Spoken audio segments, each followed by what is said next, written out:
just having a conversation. We are still here. And you guys have totally made my entire shitty year. That's the technical term. If it hadn't been for you guys and sharing information and chatting it out, I mean, I've learned so much. I've met so many people. I've selfishly called, you know, the Thursday is my day, and it's because of you guys. So thanks so much. I really can't thank you enough. And I'm wondering, you know, is this, have what we've done in 2020 just simply prepared us for what we need to do for 2021? So is this just the beginning? I think with the vaccines now proven and being deployed, I think the end is at least we're on the right track for the end. It was kind of funny. I was on a call or a presentation last night, and a University of Alberta researcher won the Nobel Prize this year for discovering Hep C virus. And so I was on a call last night to talk about that. Anyways, he was talking about virus research and how COVID is just another coronavirus, and there's going to be more coming down the pike. And so what he said, that's where I get this data from. He said, you know what, now that we've got vaccines, you know, the end is near. So I'm going to take an alternate position because, you know, I think that one certainty from this year is their speed of change. And I've seen that there's a lot of passion about getting back to normal or a new normal. And I think that what we're going to see is a much more dynamic and rapid change in everything we do all the time. So much like, you know, the length of it, what we used to call a generation has shrunk. I think they refer to a generation as 6 years now, because there's such substantial change in that time that it's creates a different group of people. So I think that we're going to see this rapid change. It's going to continue in my business as commercial real estate. I think that we're going to be seeing dynamic workplaces. We're not going to see something that's static and stays the same for 10 or 15 years. So I hear what you're saying about vaccine and the end is near, but I think the end of this piece of a now rapidly changing environment. Will we call the kids that are born during this last year, 2021, will they be called the COVID generation? I think, yeah, there's definitely Rona babies. It's going to be like the Corona baby boom. COVIDiots? Are they all going to grow up COVIDiots? I don't know. You're onto something. And they, you know, the Roaring 20s came out of the 1918-19 pandemic, right? So, you know, we may be on to growth because everyone's just going to this pent up demand to, like, you know, get after it again. I've got a flapper dress in my closet, so I'm happy to put that on. You too? I'm ready for the 20. I'm a little worried about the tax consequences of what's coming up down the pipeline. You know, I think that's definitely, you know, not just to go too much on the negative side, but hey, I definitely am concerned of what the repercussions of all this are going to be. So I guess that remains to be seen. Yeah, so it'll be interesting to see not only with the taxes, but everyday items as well, if there's going to be a significant increase. Well, I think we've already seen the cost of goods and services go up just simply trying to import. I think we talked about months ago about, you know, will we see Canada have less reliance on imports and try to do more manufacturing within the country because it has been so hard. For sure, in San Diego, there's a big push. You know, the Chamber of Commerce emails that are coming out even have. It was really neat. They kind of came out with a bulk buy program from local business owners. So how can you sort of get what you need and feel like you're sort of stocked up, but also continue to support your local business owners rather than just, you know, everything Amazon. About just Americans in general. I remember when right before the lockdown started, I was with a friend and I was saying, you know, do you think that there's going to be a lockdown? I mean, this is like before. Now I'm thinking back, like, of course there would be, but, you know, before we really knew everything that was happening. Right. And she said, you know, I don't think Americans are going to stand for it. And then when we had the first shutdown, people really stayed home, and we just had our new stay-at-home order, and people are like the cat's out of the bag. Like, I don't think they can ever get us back to that place, which sadly is going to extend things much longer. But it's like there is that self-determination, freedom sense, and it's frustrating because, you know, you see people still out there not wearing masks or just like flaunting these things, and it's like, guys, this is not going to help anyone. anyone, you know, it's not going to help anyone get us back to anything. So it's really, I know, you know, I'm grateful for my country, and I'm grateful for the principles that we have stood upon, but obviously just like individual humans, you know, our values can sort of swing this way and serve everyone well, or swing that way and be a little more extreme and not do that. So it's a very, very interesting time. But what I'd like to see more of homegrown and taking that as the opportunity to do so. But I mean, you know, to your point, Murray, on the vaccine, I do wonder if the search for back to normal can ever happen, to Lois's point. Like, can you ever get back to where we were in February? And do you even want to? There's the question. Do we actually want that? No, you're right. No, I don't think you can change. I mean, it's already changed. You can't go back. I mean, we will never get back to where we want to. And I mean, it's changed. We've changed. Society has changed. But ultimately, I still think, you know, once the vaccine kicks in and we get a couple of years down the road and COVID is kind of something that happened in the rearview mirror, I think you'll start to see society drift back to some of those things that we used to do. But I don't think we'll ever get back to where we were before. You know, certain things I think are here to stay, and I think certain things will go away after they come back. I think I'd like to see a little bit more on the servicing side. You know, is this an opportunity to do a correction on the servicing side? How many people have been there where your Canadian Tire is my number one to pick on? So if they're watching this, so sorry, but they truly are. My son worked for Canadian Tire. He said the key to working at Canadian Tire is never making eye contact with the customers. As soon as you make eye contact, they know they can ask you a question. I don't want that. So, you know, and I wonder if this it would be a nice correction for the retail sector on building that customer service and try to bring us back, to your point, Phil, bring us back from the Amazon convenience into the servicing, the differentiator on the retail side. It's hard to say because, you know, I mean, you take a look at certain segments of industry, most notably electronics, you know, and communications firms like Shaw and Bell and all of these things. Have you ever tried to phone them up and get any type of problem resolved? It's a disaster. So let me share with you an innovation from one of my contacts. There's a company here in Edmonton called Output, and they're a technology company that facilitates you know, technology solutions. So they're sort of software plug and play provider and creative innovators. When the new lockdowns happened just yesterday, I received a call from their owner just asking if there was any way that they could help us and to keep us in mind, to keep them in mind if we were struggling with any technology issues. We just wanted to consult. We wanted some, you know, resources, whatever it was. They were calling every single one of their customers. And I thought, wow, it took a pandemic, but here is exactly what you're talking about. You've got a technology company who's saying, you know what, the customer is all that matters. And it was amazing. Yeah, and I agree. I don't think that technology is synonymous with bad service. And I think that, you know, if anything, what's happening is you're seeing a very big, I mean, something like this had to happen to get a certain demographic online, like to embrace these technologies, because there was a demographic of people that just would not touch it. It will never have happened unless something like this, like, took them by force, right? And so I think that this was really great in the way that it's forced people to embrace the future and start.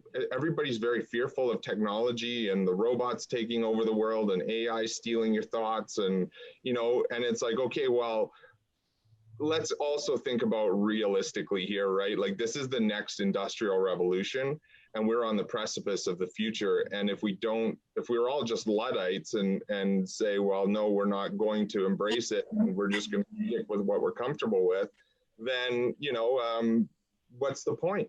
So for me, this has improved our business. I know probably with you as well, Lori, it's improved our business processes. The time it takes something to get done now gets done much faster, much more convenient. I have a larger reach, larger contact with my clients, you know, and I would say that our relationships have improved more so than if I relied on having to meet in person with them. So I would say, yeah, I would say this has created like a lot more efficiencies for sure. And it's actually like decreased operating costs, which is really cool to see too. And like, I know some folks on our sales team, they would spend, you know, a few days out on the road doing meetings, where now they can have like 6 or 7 in a day and still be caught up on their emails and phone calls, and they're not having to physically leave to go anywhere. So it's definitely created a lot of efficiencies. And to Dean's point, it has kind of forced a lot of people that were resistant to using technology to getting online. Nicole. Yes, I actually have called myself a Luddite so many times in the last 9 months. It's not even funny. So yeah, that's me. I'm the 47-year-old Luddite. How have you found the change? Like, what's been Well, your experience with now it? it's better, but it's interesting. I had a renewal call. So I'm in the same business as Lori. I had a renewal call with a client about 2 weeks ago who actually lives in California. And last year, this time, she was teaching me how to use Zoom, and I was a complete nightmare. And we ended up just having a phone call because I was like, I can't do this. And now it's like I'm Zooming, you know, send an invite to my parents to have a Zoom meeting last night. And my mom is now me where I was a year ago, which is frightening that she's still in this state 9 months later. But no, Jordan, I feel way better about it now, but it's been a huge. My biggest concern, and I'm not anti-technology. I think this type of technology is wonderful, and certainly emails and how you communicate with people and get your business done using technology is fantastic. My biggest concern is all of a sudden now, is this the only way we're now going to communicate? Yeah. So are you going to lose touch with people? You know, it's so very easy to send an email or send a request and somebody just to electronically ignore you. You know, it's very, very easy to say no to somebody, or, you know, put it off for 2 or 3 weeks because you're not personally there with that person to solicit an answer. I mean, it's an old truism, and it's very hard to say no to somebody face to face. Very easy to do it electronically. You know? Yeah, I agree with you, Phil, but I have to say, and maybe we're all still in love with each other in these last 9 months, but I have created deeper relationships with my clients, even virtually, even on the phone, which I think is staggering. Because I'm a face-to-face person. I'm a hugger. I'm a Luddite hugger. I don't want this Zoom world. I really don't. But the depth of relationships this past 9 months has just blown me away. I feel so much closer to my clients, and I never would have expected that. I think that is the gift of this. I'm not going to say what I really feel, but this situation we're in, that is the gift. Is I feel so much closer to so many people, Lori included. We never would have met had this not happened. And I hope we can continue this love, but my fear is that the shine will come off the penny eventually, and we will have to get back out there, and we'll want to get back out there. But I just hope we can continue this. Yeah, the connections have been really, truly valuable. I think that's like you said, Lori and I have met in person, but I think I actually feel closer to Lori now over the last 9 months than just seeing her on every occasion. We're not obviously in the same province or anything, so it's harder. But I think and to that, exactly, Claudia, to that point, I mean, Jordan and I had met for coffee in person, and you and I had met over lunch, but you're eating a meal and you're kind of in that acting mode, right? And I think we will get out of it, to your point, Nicole, I think we will get out of it what we put into it. So if we are going to actively engage, so has this made me reevaluate how I do my business? So I think isn't that because you're being intentional about it? And I noticed a few weeks ago when I was hearing people talk about Zoom fatigue, and I thought, what I find difficult is not being on a screen all day, but it's connecting with people where they are at. If they're an anti-masker and they're a client and you have to put on your show face and you can see yourself reflected. That's what's different about on Zoom is you see your own reactions, right? And so I think that's what's challenging is keeping up that energy, that sales piece when you have a mirror in front of you all the time. So that's how I've sort of like characterized the challenge of the technology. But I think in the end, that's a huge benefit if we can all become more self-aware. That will help us to be intentional and to re-engage and keep those connections in a different kind of a way than what we've ever done before. Yeah, you become more honest. Point, I think the next time I have coffee or a lunch with Claudia, which we will, and we'll invite Melanie and Jordan, and the three of us will engage in our hugging. Exactly. Yeah. And it will be, to Nicole's point, it'll be a big love fest because there's something very personalized that has occurred over the last 9 months. Well, I think again, the Zoom has its upsides, its neutrals, and its downsides. And certainly, I was on a HR meeting last night, like it's supposed to be a social event where we had wine and all this stuff. And it was painful. I couldn't stand it. It's just not the same as being in person, right? So I logged out rather rapidly. But for information sharing, business type meetings, I think there's a huge upside to the lack of travel time and the face to face. And you're right about Patty. You're right about having that mirror. I never thought of that, and I appreciate that. I'm constantly checking how I'm looking and reacting when people are speaking. Yeah, exactly. Well, one of the things that I found really interesting is, Sheryl Sandberg, I think it was, she wrote that book called Leaning In, and I never read the book, but it's like, how do we lean into whatever it is that we're doing? And I've worked with organizations where, they're kind of getting ready for their next year. And I worked with a group of 24, and we had worked together last year in person, and, they rent out the space, and we have the breakfast, and we have the thing, and we have the sticky charts. And of course there's something to that, but when we did it virtually, and part of you is like 24 people, are you kidding? Like, that's so unruly. But we use the Zoom breakout rooms. And one of the biggest takeaways, people were saying, like, I never would have, because I intentionally group people in their little Zoom rooms, and there's no other conversation that they can hear. They're not distracted. They're not getting up to get a second bagel. And so many of them said that it was so fantastic for them to have that collaboration time that was so dialed in. So, it's one of those things where, how can we leverage Zoom and get the absolute most out of it instead of trying, like you said, Murray, like, let's not try to make it what it's not, but let's really lean into how it can actually improve upon the other things.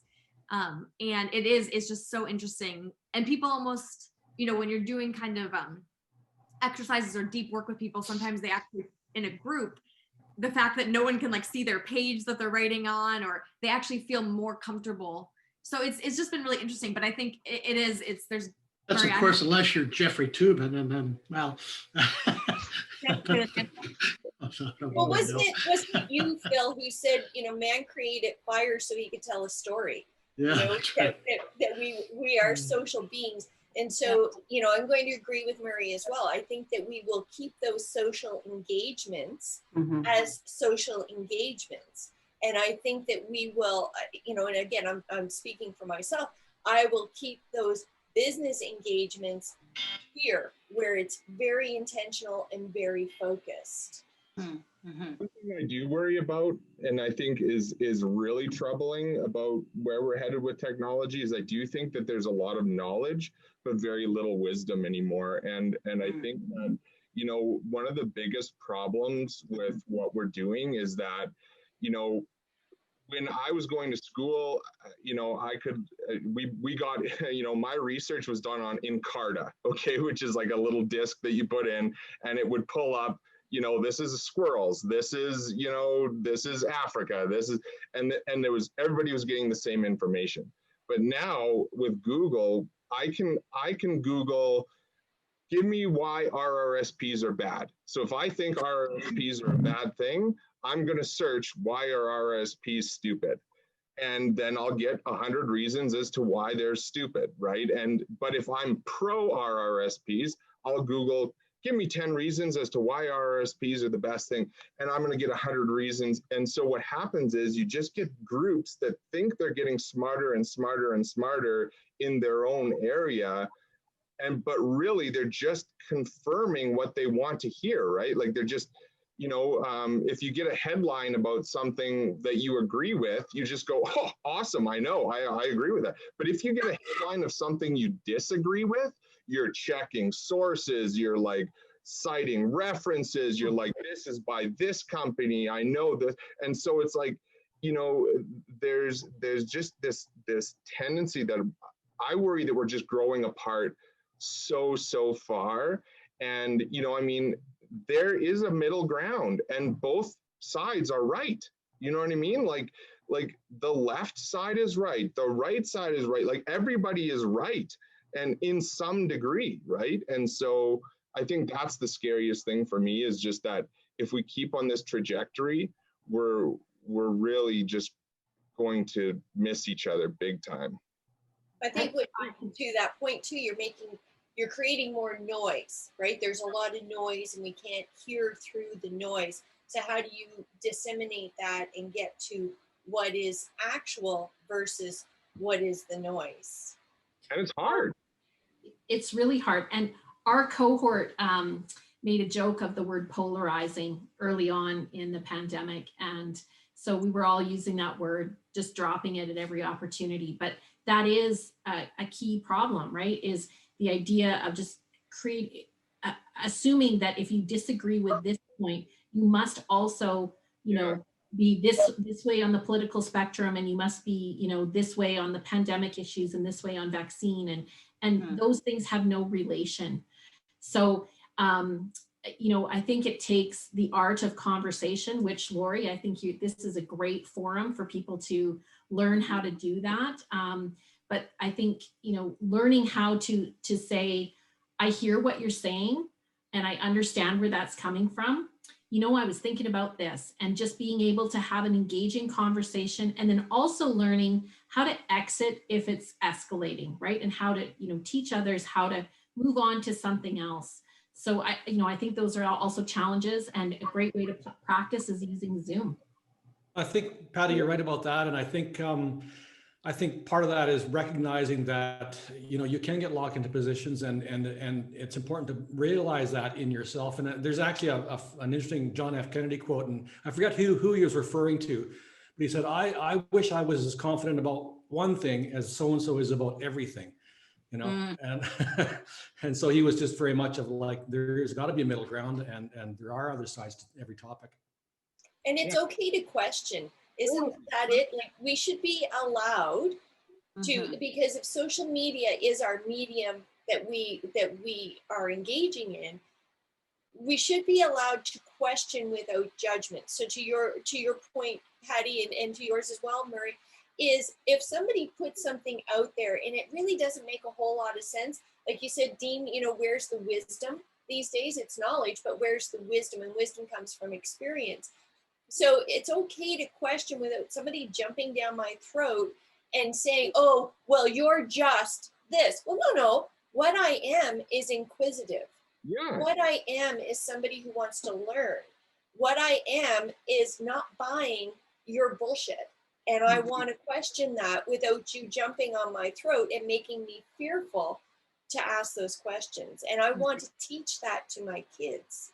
I was actually really excited when people started questioning gender and questioning flat earth. I was like excellent, like it's been this way for 100 years, like maybe it's wrong, right? Like maybe there is a middle ground, maybe it isn't all just man and there's no, like I was like, awesome.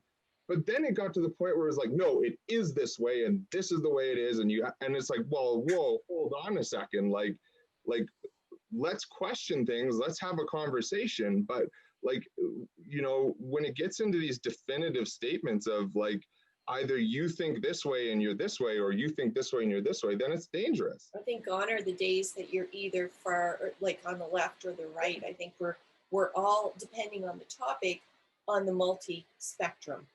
And we're all people, right? Like we're all just people. Well said. I think in the US especially, that's been horrifying. I mean, it's, you know, hopefully you guys have shielded yourself from all of the election stuff and all that craziness, but you know, I think like the polarization has gotten to a fever pitch. Yeah.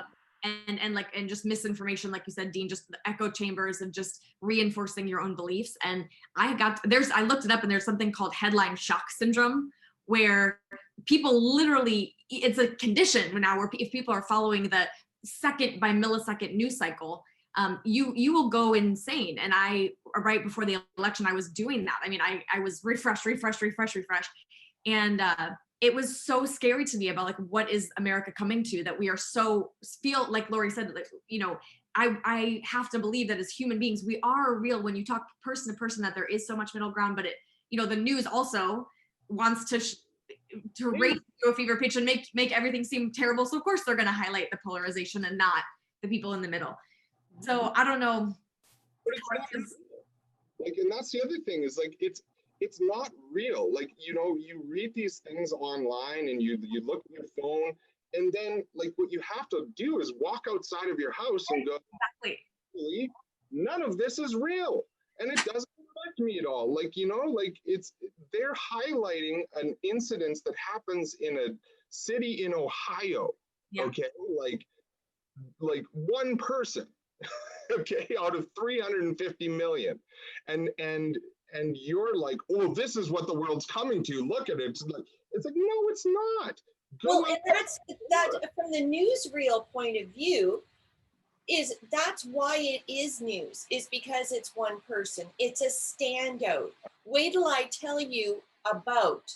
Yeah. But to make the assumption that it applies across the board, my question back to you, Dean, would be, do you think coming through the pandemic and hopefully getting our vaccines and getting into our new normal, will we then take this knowledge, has it become amplified during the pandemic, and will we take this knowledge and approach news and newscasting and information sharing in a different light? Well, I think the biggest thing is to stay, like, keep your comments, like, you have to resist commenting on digital platforms, because you are way more biased when you're typing something out into the wide open nowhere. Like, things you would say face to face with people, you would never in a million years say, you know, like, you would never say that. You never would. And so I think that's the really polarizing thing, is just how easy it is to type something to a forum or like Twitter or whatever. It's so, like, when I talk to people, when we have conversations like this, I don't think I've ran into a radical person. I really haven't. You know, like I talk to people who are, you know, who would primarily identify themselves as left wing or primarily identify themselves as right wing. And I've never met anybody where I'm like, wow, you have lost it. Like, I mean, but those are the same people who are commenting ridiculous things online, you know, but they're just normal. That's what the social media allows for, though. It allows them to, and who's to say that that's not how they really feel? You know, I mean, if you're not saying it in person, but you're typing it, it's still you. Still you with that same thought, that same way. You're just, whether you're embarrassed to say it in front of mano a mano, and you can do it without consequence online. Well, Phil, you're it's right. Still you. It's still you, right? So that's the kind of the dark, kind of ugly side of, you know, the social platforms, is people can get away with typing whatever they feel they want to. You know, I mean, Phil, I'm going to echo that, because when we get together in person, you do, because we evolved as people. This species evolved in small groups, right, where you only ever knew your family and a few other families your whole life, and so you had to get along, right? You had to, like, you know, bite your tongue and not be offensive, or you'd be shunned out. You'd be dead.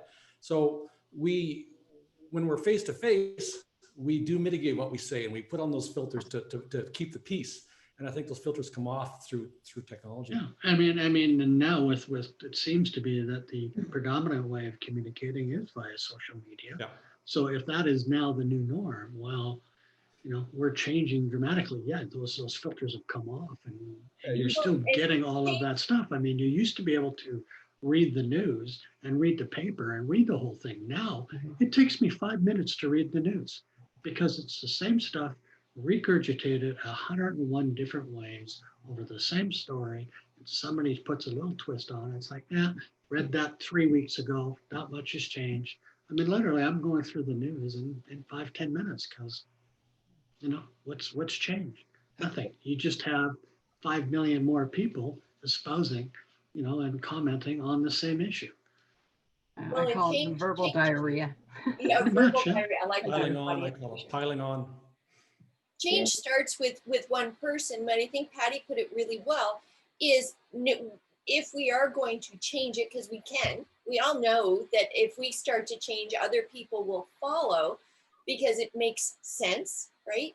But to your point, Patty, it's to know when we're making that change, how to disengage, right, Dean? So if you're not just spouting off to spout off, and if we remember, I wouldn't say that when I met Melanie in person.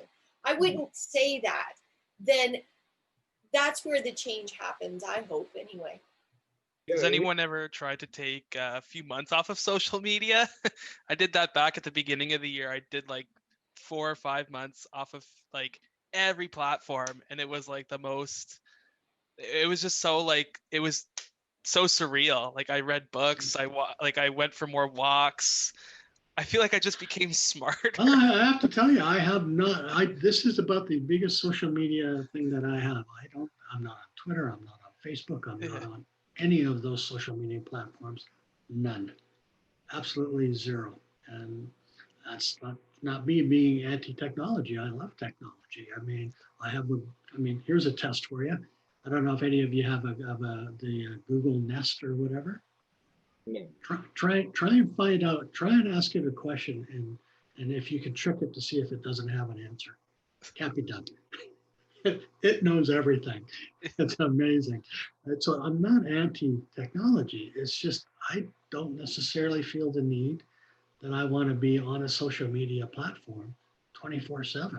I kind of wonder sometimes with some folks that are on there, it's like, don't you have a job or a life? Outside of writing tweets or Twitters or whatever, Snapchats or whatever they're called. And part of the challenge again is understanding our own perspective and our own experience, but then understanding that there's a whole generation that's growing up knowing nothing else, right? They don't know the art of conversation. They don't know how to shut their own yap. They don't know how to, do these things. And so, when those people end up in the workplace and they end up spouting things quite freely that seem a little bit, on the edge, understanding that they are coming at it from a different perspective. It's funny that you say that. I mean, I remember a number of years ago when my daughter was quite a bit younger, and we were walking down the street, myself, her, and one of her friends, and they're going away on their phones. And I said, well, what are you guys doing? I said, well, we're talking with each other. And I'm thinking, but you're standing right next to her. Right. Like, right. You're texting. I mean, I thought, okay, this is just a whole different way of communicating.